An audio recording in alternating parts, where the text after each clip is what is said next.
कभी गौर किया है कि हर जानवर और पौधा अपने माहौल के मुताबिक क्यों होता है? जैसे अगर आपको सर्दियों में मरी ले जाएं बगैर स्वेटर या जैकेट के, तो आप तो कांपने लगोगे ना।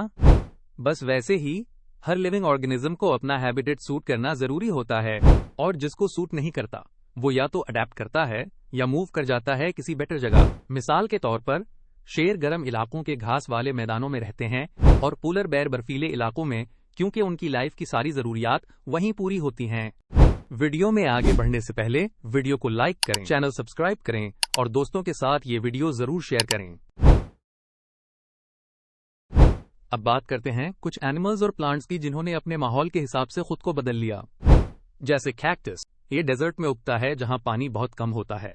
अब अगर ये डेली पानी मांगता तो कब का मर गया होता, तो उसने लीव्स की जगह स्पाइन्स बना लिए ताकि पानी इवेपोरेट ना हो। इसी तरह कैमल इतना वाटर एक साथ पी लेता है कि उसे अगले कई दिनों तक दोबारा पीने की जरूरत नहीं पड़ती। इसके हम्प में फैट होता है जो एनर्जी और वाटर रिटेन करने में हेल्प करता है। प्लांट्स भी अपने एनवायरनमेंट के मुताबिक अडेप्ट करते हैं। जैसे डेंस फॉरेस्ट में सनलाइट कम होती है तो वहां के पौधे ब्रॉड लीव्स रखते हैं ताकि ज्यादा से ज्यादा रोशनी अब्जॉर्ब कर सकें और फोटोसिंथेसिस अच्छी तरह हो सके। लेकिन डेजर्ट्स में मामला उलट है, वहां पानी की कमी होती है, तो डेजर्ट प्लांट्स ने लीव्स का साइज छोटा कर लिया या स्पाइन्स बना लिए ताकि पानी का लॉस कम हो। अब कुछ एनिमल्स की बात करते हैं, जैसे अर्थवर्म। इसे सनलाइट बिल्कुल पसंद नहीं, इसलिए वो मिट्टी के नीचे रहना पसंद करता है जहां अंधेरा और नमी ज्यादा होती है, और वहीं वो सेफ भी रहता है प्रेडेटर से। बाज एनिमल्स जैसे फ्रॉग्स या बेयर्स एक्सट्रीम मौसम में हाइबरनेशन करते हैं, मतलब सर्दियों में सोते रहते हैं ताकि एनर्जी बचा सकें, क्योंकि उन दिनों फूड भी कम होता है। ऐसे अडेप्टेशंस उन्हें सर्वाइवल के लिए तैयार करते हैं।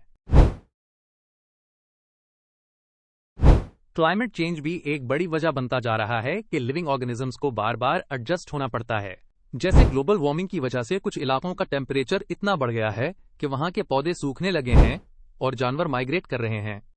लेकिन सब ऑर्गेनिजम्स लकी नहीं होते कि इजीली अडेप्ट कर सकें। यही वजह है कि हमें नेचर के साथ कोऑपरेट करना चाहिए। जितना हम एनवायरनमेंट को समझेंगे उतना ही बेहतर हम भी सर्वाइव कर सकेंगे। क्यूरियोसिटी रखना, सवाल पूछना और ऑब्जर्व करना, यही जिंदगी का असल मजा है। क्वेश्चन 1, कौन सी चीज कैक्टस को खुश्क इलाकों में जिंदा रहने में मदद देती है? इसका जवाब है spiny stem. Question 2, polar bears के बाल यानी फर इतने मोटे क्यों होते हैं? इसका जवाब है फॉर वार्मथ। क्वेश्चन 3, बायोलॉजी में पॉपुलेशन से क्या मुराद है? इसका जवाब है सिमिलर ऑर्गेनिजम्स।